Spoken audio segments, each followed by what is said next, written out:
Nah, ini kalian sebelum mengupload nanti yang ini kalian potong. Kalau tidak nanti kalian masuk penjara, kena undang-undang IT. Kalau aku tidak masuk. Karena saya ceramahnya di dalam masjid. Dalam masjid ceramah.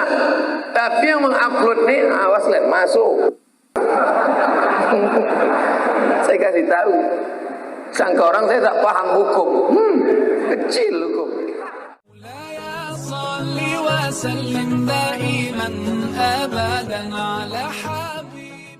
Malam ini yang akan kita kaji adalah khabar. Kalau ucapan Nabi namanya hadis. Kalau ucapan sahabat namanya khabar. Kalau ucapan tabi'in namanya asar. Saya ulang sekali lagi. Kalau ucapan Nabi namanya hadis. Kalau ucapan sahabat namanya khabar. Kalau ucapan tabi'in namanya asar. Orang yang berjumpa dengan Nabi, sahabat Nabi. Yang berjumpa dengan Abdul Somad, sahabat puas. Yang berjumpa dengan sahabat Nabi namanya tabi'i. Yang berjumpa dengan tabi'i namanya tabi'i. Tabi'i artinya ngikut dia.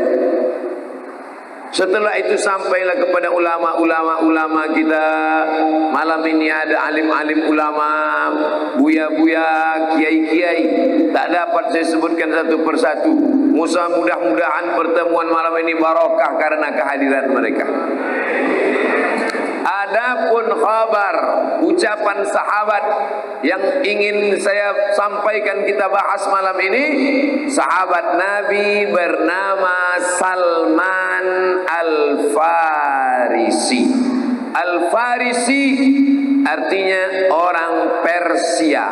Al-Madani orang Madinah. Al-Makki orang Makkah. Al-Batami orang Batam. Jadi orang Arab itu ujung namanya itu menunjukkan kampungnya. Ujung nama itu kampung. Ada ulama besar namanya Syekh Abdul Somad Al-Falembani, Palembang. Nama kitabnya Sayrus Salikin. Nama tarekatnya Tarekat Sammaniyah, Syekh Abdul Karim As-Samman. Tapi dia bukan orang tarekat yang hanya memetik tasbih pejam mata dalam kelambu. Dia orang tarekat pergerakan. Didengarnya ada berita bahwa kerajaan Kedah diserang oleh Siam. Kita selalu ditakut-takuti dengan Siam. Kapak kalau tajam, kapak Siam. Ikan sepat kalau besar, sepat Siam. Siam itu dulu orang Melayu menyebutnya Siam. Sekarang Thailand. Dulu Siam itu gagah perkasa. Sekarang Thailand banyak bencong.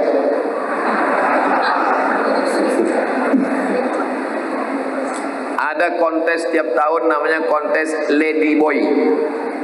Muko lady, kaki boy. LGBT paling banyak di dunia, Thailand. Sampai ada di sana museum HIV/AIDS. Ada orang kena virus HIV/AIDS, hilang daging, hilang lemak, hilang tulang, tinggal kulit aja lagi. Itu dibuat, ditunjukkan supaya jangan sampai. Tapi merebak penyakit ini. Mudah-mudahan anak-anak muda ini selamat dari virus LGBT. Kemarin ada orang menikah dikirim foto ke saya. Saya buat komen di bawah LGBT. Tak boleh Ustaz tuduh LGBT. Maksudnya laki gemuk, bini tipis. Malam ini yang mau kita kaji adalah ucapan sahabat Nabi namanya, siapa namanya tadi? Salman Al-Farisi. Al-Farisi orang Persia. Orang Persia Majusi. Tuhannya api. Sampai sekarang masih ada api abadi. Kalau Olimpiade itu mengambil api abadi bukan dari mancis. api abadi dari Persia, menyala dari dalam tanah. Itulah yang diambil yang tak padam-padam untuk menyalakan api obor di mana Olimpiade berada, keliling dunia. Karena dulu itu Olimpiade berasal dari Yunani. Orang Yunani juga menyembah api. Lalu kemudian orang Persia menyembah api. Lama-lama Salman ini berpikir dia, ditengoknya api ini lama-lama.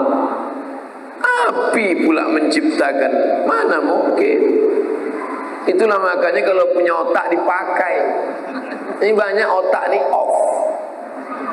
On kanlah. Okay. Takkan api menciptakan kita. Kita memadamkan api. Mana mungkin api menciptakan kita? Berpikir Salman, pindah dia dari Persia, ditinggalkannya kampung halamannya, pindah dia ke Syam, negeri Syam, bukan Paman Sam. Negeri Syam. Negeri Syam itu sekarang 4 negara: Yordania, Suriah, Palestina, Lebanon. Jangan nanti dicari globe. Manalah kata Ustaz Somad negeri Syam itu tak dapat-dapat. Syam dulu, sekarang sudah jadi 4 negara: Suriah, Lebanon, Palestina, Yordania. Yordania ibu kotanya Amman, Palestina ibu kotanya Baitul Maqdis, sedangkan Suriah ibu kotanya Damaskus. Tulisannya pakai C, jangan bacanya Damaskus. Sedangkan Lebanon ibu kotanya Beirut. Beirut. Nah, pernah Ustaz sampai ke sana? Oh, saya mana yang tak pernah saya lewati? Suriah, Lebanon, Palestina, Yordania, itu dah saya lewati semua. Tapi tak singgah. Pesawat tu aja lewat di atas. Waktu mau ke Maroko kan dilewati itu semua. Palestina, Suriah, Lebanon, Mesir, Libya, Tunisia, Aljazair, Maroko. Baru sampai. Bukan Ustaz kaleng-kaleng ini. Sombong Ustaznya. Nah, maka pindah dia dari Palestina, pindah dia ke Suriah, di Damaskus. Di Damaskus dia masuk agama Nasrani. Pindah dari menyembah api kepada Nasrani. Di sana pun dia lama berpikir, apa mungkin aku ini diciptakan patung, kata dia. Tak mungkin. Ini kalian sebelum mengupload nanti yang ini kalian potong. Kalau tidak nanti kalian masuk penjara, kena undang-undang IT. Kalau aku tidak masuk. Karena saya ceramahnya di dalam masjid. Dalam masjid ceramah. Tapi yang mengupload nih, awas lihat masuk. Saya kasih tahu. Sangka orang saya tak paham hukum. Kecil hukum. Tahu saya. Ada yang ngasih tahu. Hati-hati Pak Ustaz kata. Hilang pula bahan ceramah. Nah, kata dia, mana mungkin pula aku diciptakan patung yang tak bisa mendatangkan manfaat, menolak mudarat. Akhirnya didengarnya ada Nabi yang datang ke Jazirah Arab. Dialah Sayyidina wa Maulana Muhammad sallallahu alaihi wasallam. Sallallahu ala Muhammad sallallahu alaihi wasallam. Sallallahu ala Muhammad sallallahu alaihi wasallam. Ya Nabi salam alaika, ya Rasul salam alaika, ya Habibi salam alaika, salawatullah alaika. Salawat kita dari Tanjung Pinang dibawa oleh malaikat ke Al-Madinah Al-Munawwarah. Nabi menengok selawat itu datang dengan salam. Malaikat, dari mana ini? Dari Tanjung Pinang. Maka Nabi pun membalas salam itu. Assalamualaikum ya penduduk Tanjung Pinang. Makanya datang keselamatan, tenang hati. Makanya ibu-ibu, bapak-bapak yang hatinya risau, obat risau hati tak lain tak bukan solawat. Balik bapak, duit tak ada, ibu belum masak, mau ngamuk ibu itu. Kenapa abang tak buat duit? Sallallahu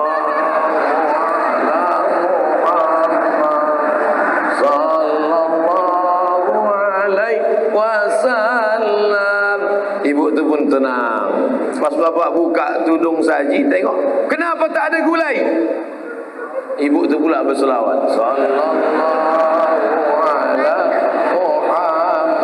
Ini semua yang datang malam ini pasti dulu waktu dalam kandungan emaknya pasti berselawat. Betul?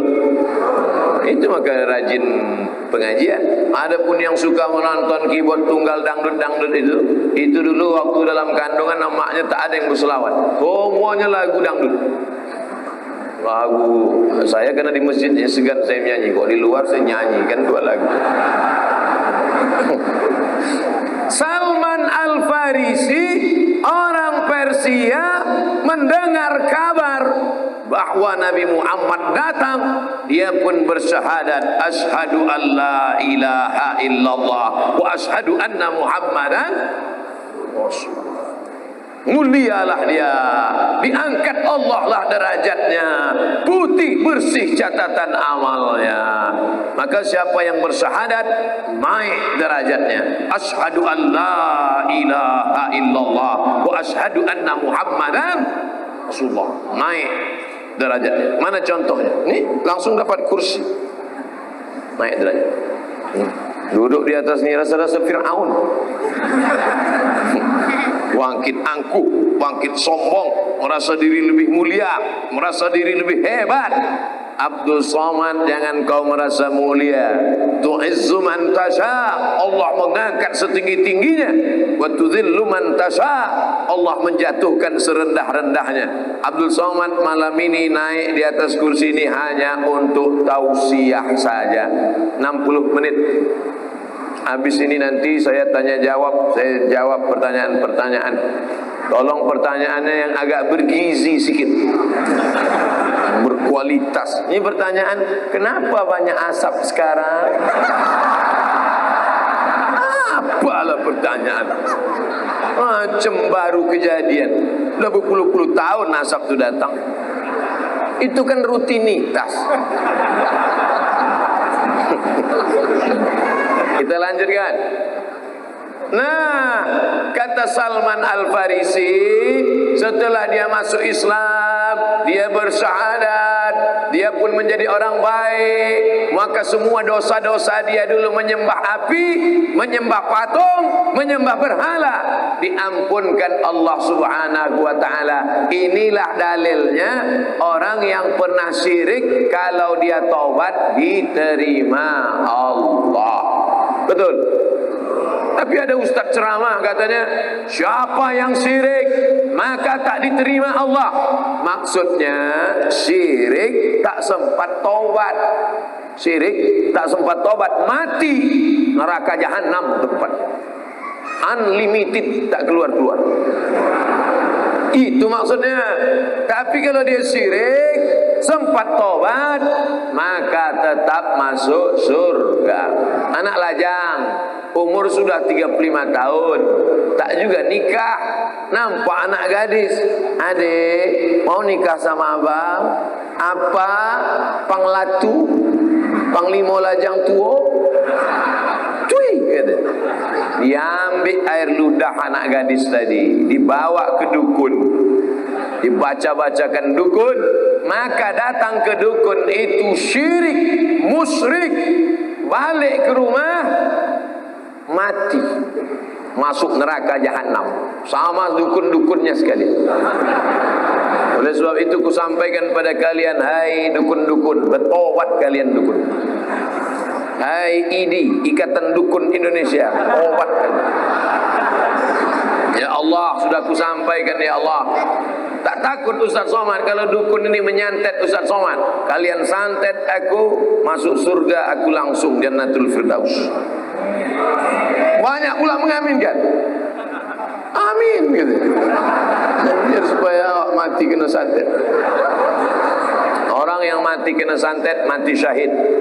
Tak merasakan azab kubur, tak merasakan sakratul maut, tak merasakan hisab, langsung masuk surga. Illat dain, kecuali kalau ada utang.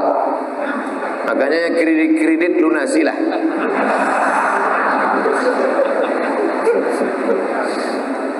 Salman Al-Farisi punya strategi perang. Ketika itu di hadapan kafir Quraisy. Ini Madinah. Orang kafir Quraisy mau menyerang. Bagaimana menghadang orang Quraisy? Kata Salman, kami di Persia punya strategi. Apa strateginya? Menggali parit panjang-panjang. Parit digali panjang, lebar, kuda tak bisa melompat. Parit yang digali panjang ini bahasa Arabnya khandak. Khandak. Itulah maka perang itu disebut dengan perang Khandaq. Nanti kalau pergi ke Madinah, dibawa bapak ibu ke tempat perang Khandaq itu, pos tempat menjaga waktu menggali parit itu, pos-posnya itu didirikan masjid. Itulah yang disebut dengan Masjid Tujuh. Masjid 7. Nanti dibawa ke Masjid 7 di Madinah. Dulu masjidnya memang 7. 1, 2, 3, 4, 5, 6. Yang ketujuh mana? Itulah dia Masjid Qiblatain. Karena dekat dari situ. Lalu kemudian dijadikan menjadi satu, Masjid 6. Tapi populer dengan nama Masjid 7. Menggali parit itu ide dari Salman Al-Farisi.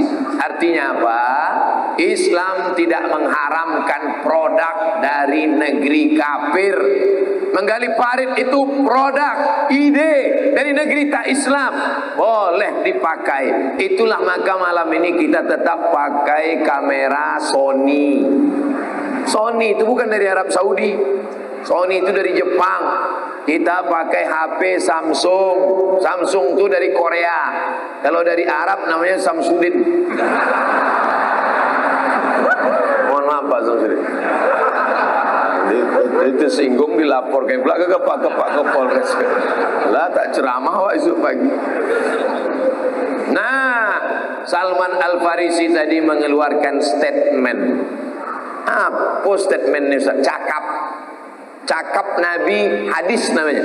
Cakap sahabat, khabar namanya. Cakap tabi'in, athar namanya. Kalau sunnah Ustaz, sunnah itu perbuatan yang diulang-ulang berkali-kali. Bahasa Arabnya sunnah. Kalau bahasa Inggrisnya tradition. Kalau bahasa kampung kami, tradition of Prophet Muhammad, peace be upon him. Kebiasaan Nabi yang berulang-ulang. Nabi pakai jubah, sunnah. Nabi pakai janggut, sunnah. Nabi pakai sorban, sunnah. Perbuatan Nabi yang diulang-ulang berkali-kali. Sunnah, kebiasaan. Ada bapak setiap pagi merokok. Setiap pagi merokok. Maka merokok itu sunnah. Tapi bukan sunnah Nabi. Sunnah siapa? Sunnah bapak itulah. Kebiasaan yang diulang berkali-kali namanya sunnah. Nah, sudah bisa dibedakan antara yang 4 tadi, sunnah, hadis, khabar, asar. Yang kita kaji malam ini khabar. Memang senang kalau mengajar jamaah Tanjung Pinang, cerdas ya. Apa tak cerdas? Ikannya bergizi, makanannya gonggong. Oh tak cerdas. Di tempat lain gimana mau mudah menangkap pengajian? Makan ikan asin sama kangkung. Hilang-hilang timbul guys. Asal habis Isa menguap. Ini ikan segar besar-besar. Ikan di Tanjung Pinang ini mati sekali. Di tempat lain 5 kali. Dipukul sekali, digoreng sekali, dipanaskan 3 kali. Nah, sekapas ikan itu dah. Makanya saudara-saudara, ingin makan seafood, datanglah ke Tanjung Pinang. Dah, potong, share. Bukan susah buat iklan. Apa kata Salman Al-Farisi? Inilah yang mau kita kaji malam ini. Apa kata Salman? Idza aradallahu bi'abdin halakan. Kalau Allah ingin membinasakan seorang hamba, apakah dibuatnya hamba itu sakit? Tidak. Apakah dibuatnya hamba itu miskin? Tidak. Apakah dibuatnya hamba itu kurus? Tidak. Apakah dibuatnya hamba itu ketakutan? Tidak. Idza arallahu bi'abdin halakan. Kalau Allah ingin membinasakan seorang hamba, naza'a minhul haya, dicabutnya sifat malu. Yang sakit jangan putus asa, karena Allah bukan marah dengan engkau. Justru dengan sakitmu itu Allah ingin membersihkan segala dosa-dosamu. Mudah-mudahan yang sakit-sakit dicabut Allah segala dosa-dosanya. Yang miskin jangan putus asa. Boleh jadi miskinmu itu adalah hikmah, karena kalau kau kaya mungkin kau kafir, lupa dengan Allah. Ini hambaku ini, aku kasih dia miskin biar sholat dia ke masjid 5 kali. Begitu dikasih rezeki langsung seminggu sekali. Begitu ditambah rezeki setahun 2 kali. Idul Fitri sama Idul Adha. Itu pun masbuk pun. Idul Adha cepat datang, mengambil kupon daging. Jadi kalau Allah mau membinasakan seorang hamba, naza'a minhul haya, dicabutnya rasa malu. Coba tengok orang yang pakai baju oranye. Baju oranye melambai. Tengok video ini. Nampak tak? Melambai. Yang ditangkap polisi pakai baju oranye melambai. Mestinya kan tunduk, malu kan? Melambai. Itu dicabut malu. Tak ada lagi rasa malu dalam hatinya. Tak ada rasa malu sikit pun. Perempuan-perempuan yang sudah tua pakai baju, you can see. Kau bisa menengok ketiak saya. Kita pula yang malu menengok dia. Melambai gitu. Macam leher unta ketiak. Kita malu. Orang-orang yang hitam, kulit bekudis, pakai celana pendek, kita tengok hilang selera makan kita seminggu. Rupanya sudah dicabut Allah malu dari dalam hati. Na'udzubillah. Na'udzubillah. Mudah-mudahan kita malam ini sampai mati tetap ada rasa malu dalam. Malu sudah tua tak pandai mengaji. Malu banyak nikmat tapi tak bersedekah. Malu menjadi orang dimuliakan Allah tapi perbuatan tercela. Al-haya, malu, syu'batun minal iman. Satu cabang daripada iman adalah malu. Maka kalau mau menengok iman orang, tengoklah rasa malu. Ibu kenapa belum pakai jilbab? Malu Pak Ustadz, masih muda. Nantilah udah agak-agak tua sikit. Bukan itu. Itu malu tak tahu diuntung. Bapak kenapa tak ke masjid Pak? Malu Pak Ustadz, masih aktif kerja. Nantilah ke masjid udah agak-agak pensiun. Bangga kita di Tanjung Pinang. Bapak Sekda Provinsi Kepulauan Riau di masjid, Bapak polisi ke masjid, Bapak tentara ke masjid. Maka mereka punya jabatan, punya kekuasaan. Kita yang tak punya seragam ini bangga melihat mereka datang ke masjid. Betul? Entah malam ni aja, entahlah. Ustaz ni ujung-ujungnya tak sedap kalau bercakap. Saya kan selalu ke Tanjung Pinang, ke Batam. Selalu saya tengok bapak-bapak polisi solat di masjid. Kami Pak, menengok bapak solat di masjid bangga kami. Ibu-ibu lagi bangga. Tunjuknya sama anaknya. Nah, tengok. Polisi ke masjid, tentara ke masjid. Ayah kau baru jadi satpam, datang ke masjid. Bisa kita banggakan ke anak-anak kita. Oleh sebab itu malulah. Kalau sehat tak ke masjid, malulah. Kaki kuat tak melangkah ke masjid, malu. Tapi kalau Allah sudah mau membinasakan seorang hamba, naza'a minhul haya, dicabut Allah malu dari dalam hatinya. Idza naza'a minhul haya, kalau sudah dicabut Allah dari dalam hatinya, lam talqahu illa, maka akan kau dapati dia menjadi orang yang bagaimana? Dia akan menjadi orang muqitan mumaqqata, orang yang amat sangat dimurkai Allah Subhanahu wa taala. Malam ini kita sedang merenung sejenak. Jangan-jangan selama ini maluku sudah hilang. Kemaluan hilang tak apa-apa. Tapi kalau sampai malu hilang, tak malu kaya, tapi korupsi, tak malu kaya, makan haram, tak malu kaya, menganiaya orang lain, maka kita hilangkan ini. Biarlah hidup sederhana, tapi kita tidak menganiaya orang lain. Biarlah kita nampaknya susah, tapi kita malu. Utang keliling pinggang. Ini banyak nih orang sekarang. Mobil mewah, rumah besar, semuanya utang. Di rumah itu yang lunas bininya aja. Lain utang. Itu pun karena Pak Kuam bilang, Pak Kuam, boleh ini utang atau boleh? Aku nikah dengan engkau dengan mahar sebentuk cincin emas, kredit. Andai boleh, kredit juga bini dia. Rupanya kalau sudah dicabut malu, maka orang itu akan dimurkai Allah. Mudah-mudahan kita semuanya jauh dari murka Allah. Mudah-mudahan yang hadir malam ini tetap ada rasa malu dalam hatinya. Selesai pertama. Idza kana muqitan mumaqqata, kalau sudah malu tak ada dalam hati, dimurkai Allah. Apalagi berikutnya, naza'a minhul amanah, dicabut amanah dari dalam hati. Mulai. Pertama dicabut malu. Sudah tak ada malu, naik.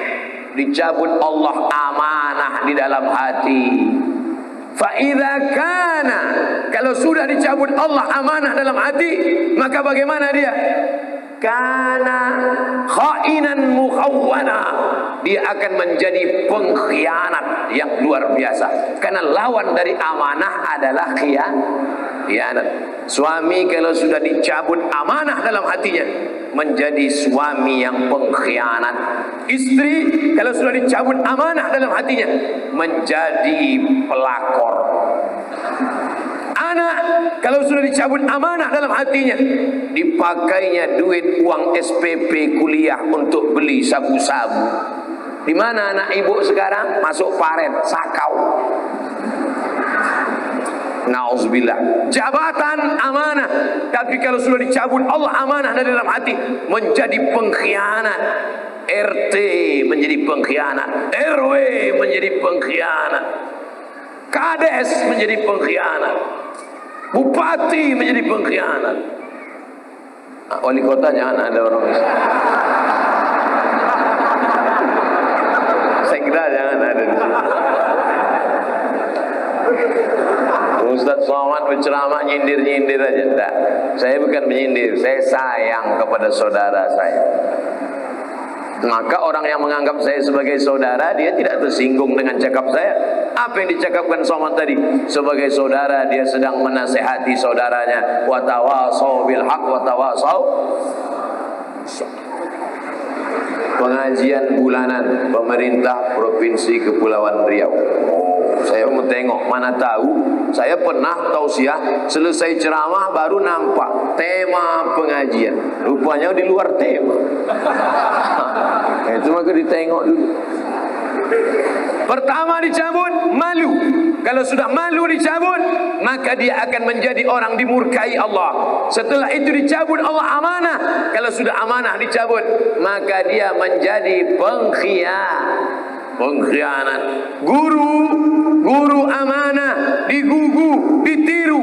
Tapi kalau sudah dicabut Allah amanah dari dalam hati guru, jadilah guru pengkhianat, membocorkan ujian akhir semester. Karena hanya untuk meraih nilai, supaya nampak murid hebat. Padahal semua nilai didongkrak, muridnya bodoh bin goblok bin tolol. Yang kira-kira cakap saya ini tak layak, kasar, nanti waktu mengupload dibuat dia murid yang botit, murid yang goptit, murid yang toltit. Ini kadang kameramen ini perlu saya ajari, biar cerdas mereka sedikit. Rupanya Allah tuh kalau marah sama kita bukan dibuatnya kita sakit. Banyak orang salah sangka, Ustaz, saya dulu sebelum pengajian ini sehat, begitu pengajian sama Ustaz Somad pagi bersin, siang demam, malam pilek. Allah sayang sama ente. Rupanya kalau barang kita hilang itu Allah bukan marah sama kita, tapi Allah sayang biar supaya kita bersyukur saat barang itu ada. Itu tujuannya. Kalau istri bapak meninggal, Allah bukan marah sama bapak, Allah sayang supaya bapak bisa kawin lagi. Tengoklah bu, tengoklah bu, ku pancing sikit aja mereka ketawa langsung. Mestinya mereka kan sedih. Jadi kita ulang lagi ya. Kalau istri bapak meninggal, Allah bukan marah sama bapak, Allah sayang. Janganlah Pak Ustaz, jangan, mestinya gitulah. Saudara yang dimuliakan Allah Subhanahu wa taala. Allah marah, dicabutnya malu. Setelah malu dicabut, dia menjadi orang yang amat sangat dimurkai. Allah marah lagi, dicabutnya amanah. Setelah amanah dicabut, orang ini menjadi pengkhianat, pengkhianat bangsa, pengkhianat agama, pengkhianat negeri, pengkhianat keluarga. Marah lagi Allah, dicabutnya. Fa idza kana khainan mukhawwana, kalau orang itu sudah menjadi pengkhianat, naza'a minhu rahmah, dicabutnya rahmah, rasa kasih sayang dari dalam hati. Ini level yang ketiga. Kalau yang pertama tadi kelas ekonomi, naik di atas VIP. Ini VVIP, very very important person di dalam neraka jahanam. Dicabutnya rahmah, kasih sayang dari dalam hati. Dicabutnya rahmah sehingga tak ada iba dari dalam hati. Sanggup memakan beras raskin, beras untuk orang miskin dimakannya. Kenapa? Tak ada lagi rahmah dari hati. Kaya, duit banyak, mobil mewah, gaji supir dimakan, gaji tukang setrika dimakan, gaji tukang dimakan, gaji tukang gali paret, kabel optik dimakan. Kerja dari pagi jam 6 sampai jam 6 sore, lembur malam, minta gaji untuk susu anak, gak ada gaji. Kalau mau kerja terus, kalau tak mau pergi sana, banyak orang lain. Sudah dicabut Allah rahmat dari dalam hati. Gara-gara rahmat itulah singa tak menerkam anaknya. Gara-gara rahmat itulah ular sawah tak memakan anaknya. Gara-gara rahmat itulah makanya gajah tak ada yang memijak anaknya. Tapi ketika rahmat dicabut dari manusia, ada orang yang meletakkan anaknya di dalam kardus dan kresek. Yang saya cakapkan ini fakta atau fiktif? Fakta, data, real, true story, kisah nyata. Gara-gara rahmat dicabut, sanggup orang membakar hutan. 6,7 juta orang menghirup udara kotor. Rahmat dicabut dari dalam hati. Aneh bin ajaib, yang membakar itu pula ikut sholat istisqa. Ya Allah, turunkan hujan ya Allah. Yang membakar kan ente. Saya seumur-umur hidup tak pernah sholat istisqa. Tak pernah, sekali pun tak pernah. Bebui mulut orang minta saya sholat istisqa, tak. Karena saya tahu ini bukan kebakaran, dibakar. Ini kejahatan.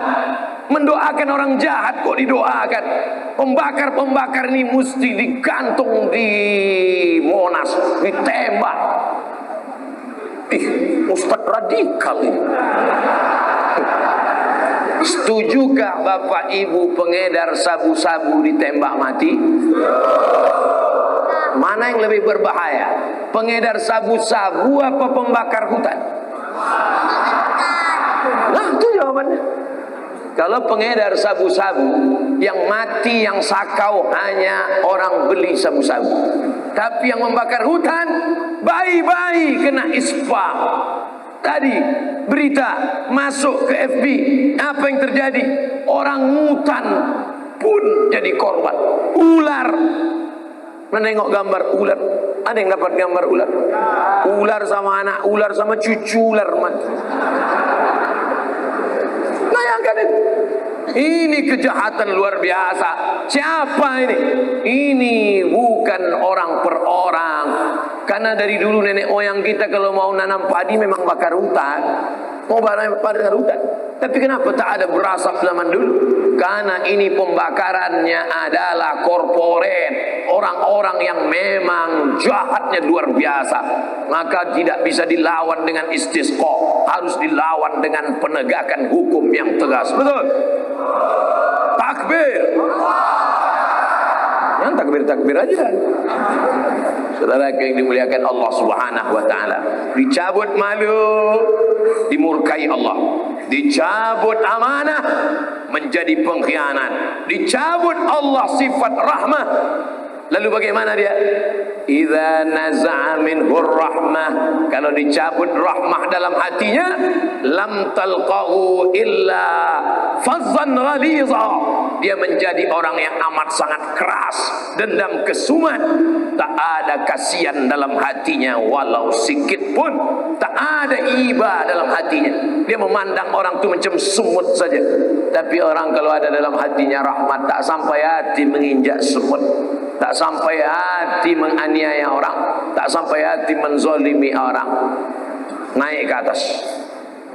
Idza kana fazzan ghaliza, kalau hatinya sudah keras karena tak ada rahmat lagi dalam hatinya, naza'a minhu ribqatal iman, naza'a minhu ribqatal islam min unuqi, diambil Islam. Oh, ini yang paling menakutkan.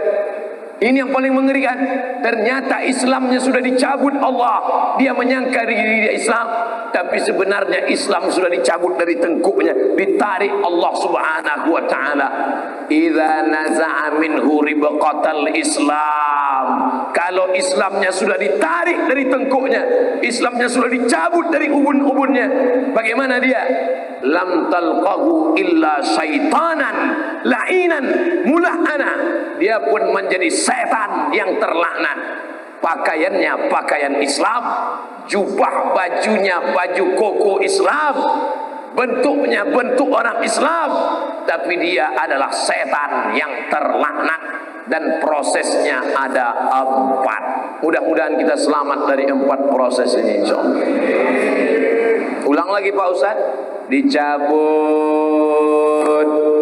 saya pula yang lupa. Dicabut malu, menjadi orang dimurkai Allah. Setelah murka dicabut amanah, menjadi pengkhianat. Setelah menjadi pengkhianat dicabut rahmat, menjadi orang yang kejam, bengis, tak ada kasih sayang. Setelah rahmat dicabut, dicabut iman dari tengkuk, maka komplitlah 4. Dia menjadi syaitanan la'inan mula'ana, menjadi setan yang terlaknat. Makanya orang macam ini kalau baca ayat kursi, kira-kira setan lari apa tidak? Allahu la ilaha illa huwal hayyul qayyum la ta'khudhuhu sinatun wa la naum. Kata setan, tak mau aku pergi setan. Kenapa tak mau? Ulah kau pun 11-12 macam setan. Kalau sekedar hafal ayat kursi, aku lebih hafal lagi, kata setan. Oleh sebab itu maka kita jaga hati kita ini, bukan karena pakaian kita, bukan karena ilmu kita, tapi karena menjaga jangan sampai 4 ini dicabut dari dalam hati. Mudah-mudahan selamat hati kita, insyaallah. Amin. Dari mana ceramah Ustadz ini? Nama kitabnya Jami' al-Ulum wal Hikam. Jami' al-Ulum wal Hikam.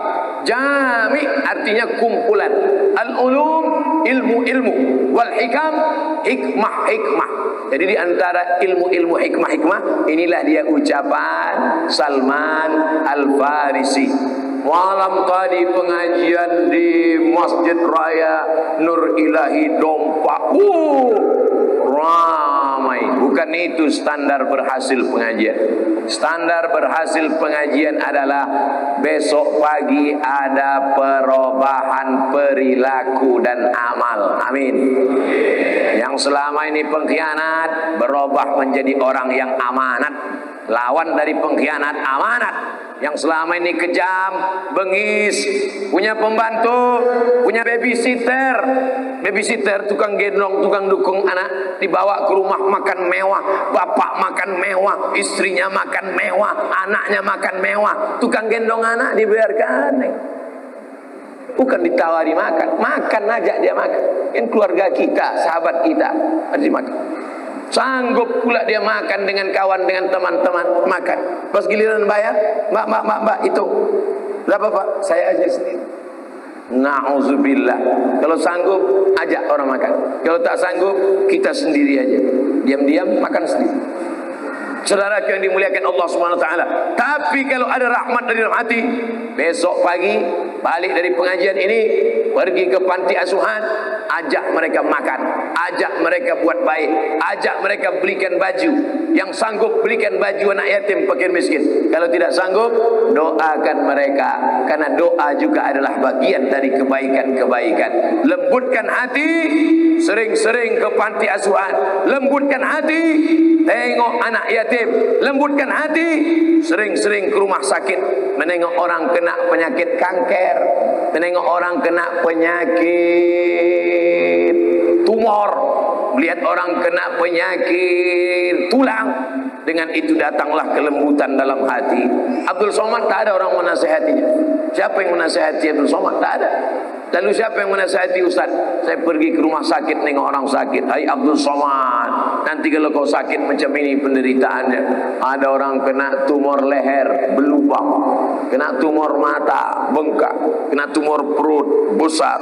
Sudah berapa bulan bu? 4 bulan. Loh kok besar sekali? Bukan hamil, tumor Pak Ustaz. Operasinya kapan? 2020. Mana tahan, sudah sesak nafas. Ada orang kaya yang memberikan hartanya dioperasi. Pergi saya ke Bandung melihat itu, dibawa oleh Ustadz Hanan At-Taki, melihat penderitaan saudara-saudara kita. Lembut hati kita, tak sanggup ceramah. Diperlihatkan dengan orang yang kena kanker di dadanya, mandi ke sungai, tiba-tiba luka, dicongkel-congkel 9 bulan. Kanker macam batu karang, meleleh air mata.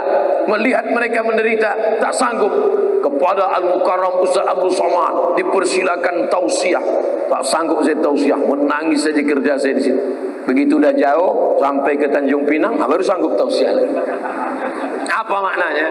Hati kita ini lembut, tapi kalau dia sudah selalu sering keras, tidak amanah, pengkhianat, dicabut rahmat, menjadi orang bengis, menjadi orang pemarah, menjadi pengamuk, hilang sensornya. Sama macam kita masuk ke airport, ada pintu detektor logam. Kalau kita lewat di situ, bunyi dia.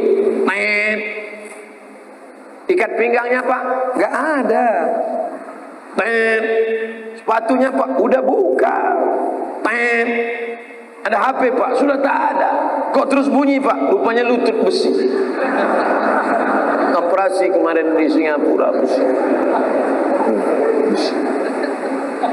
Kawan Robocop. Tajam sensornya, di balik kulit pun berbunyi. Tapi karena sensor detektor ini sering kena debu, tak pernah dibersihkan, tak berbunyi dia. Besi itu pun lewat tak berbunyi. Sensornya harus kita tajamkan dengan apa? Pengajian-pengajian melembutkan hati. Makanya kalau makin ngaji makin lembut hati. Lanjutkan. Makin dengar pengajian hati makin baik, lanjutkan. Tapi kalau makin pengajian, makin suka berkelahi, hanya menghafal-hafal dalil, hanya menyalah-nyalahkan orang, hanya menceritakan orang, maka lebih baiklah kita tetap mengaji, tapi mencari pengajian yang kira-kira membuat kita semakin berakhlakul karimah. Yang saya sampaikan tadi bukan ucapan Abdul Somad, tapi khobar, ucapan Salman Al-Farisi. Malam ini kita ukur diri kita. Siap kita semua mengukur diri kita malam ini? Ukur pertama, jangan-jangan aku ini sudah dicabut Allah dari dalam hatiku amanah. Jangan-jangan dalam hatiku sudah dicabut Allah Rahman. Jangan-jangan dari tengkukku sudah dicabut Allah Islam. Makanya kita ulang-ulang, asyhadu an la ilaha illallah, asyhadu anna Muhammadan Rasulullah. Mudah-mudahan pengajian kita malam ini mendatangkan rahmat dan barakah. Yang hatinya susah, risau, suntuk, mudah-mudahan lapang seperti doa Rabbi shrah li sadri, Rabbi shrah li sadri wa yassir li amri wahlul 'uqdatan min lisani yafqahu qauli. Hati bukan punya kita, walaupun dalam dada kita, sejak dalam perut emak kita sudah ada, tapi dia bukan punya kita. Makanya kadang bangun tidur hati kita terasa sempit, risau, suntuk, galau. Saya suntuk saya pagi ini Pak Ustaz. Kenapa? Tak tahu, tiba-tiba aja suntuk. Coba pikir-pikir, kenapa suntuk? Saya sudah dapat jawabannya Pak Ustaz. Kenapa? Belum sarapan. Itu bukan suntuk, itu keroncongan. Suntuk itu letaknya di hati. Hati yang suntuk naik ke otak. Otak pun suntuk, stres, depresi, tertekan. Tidak ada yang bisa menenangkan hati selain mendengar pengajian. Tak ada yang bisa menenangkan hati selain datang berjamaah ke masjid. Tak ada yang bisa menenangkan hati selain majelis-majelis zikir. Di Tanjung Pinang ada majelis zikir. Terus wirid Yasin masih ada. Terus lanjutkan zikir. Subhanallah walhamdulillah wa la ilaha wallahu akbar wa la haula wa illa billahil aliyil azim. Dengan berzikir hilang gangguan-gangguan. Makin besar kota, makin hebat fasilitas, makin metropolitan, makin banyak diskotik, makin banyak night club. Kenapa? Orang yang masuk diskotik, night club itu apa yang mereka cari? Mencari ketenangan. Joget-joget tak juga tenang, minum tak juga tenang, akhirnya makan pil anjing gila, baru agak tenang sih. Tak juga tenang, tambah dosis, tak juga tenang, tambah lagi, barulah tenang. Sampai kawan megang, udah tenang betul ya, mati. Alhamdulillah, alhamdulillah udah tenang deh Pak Ustaz. Alhamdulillah, mari kita antar ke tempat peristirahatan yang terakhir. Kata siapa? Kata siapa istirahat terakhir? Malaikat Mungkar Nakir udah siap martil terbesar. Nah, masuklah. Masuk. Itu masuk ke dalam, melompat. Sekali pukul, itu kepala langsung ke langit ke-7 di bawah. Naik balik. Pas sekali lagi. Yang mendengar itu apa? Ayam.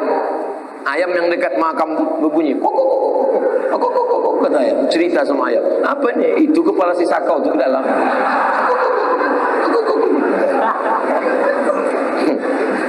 Kata Nabi SAW, seandainya mata kalian menengok yang kutengok, seandainya telinga kalian mendengar yang kudengar, tak sanggup kalian hidup di dunia ini.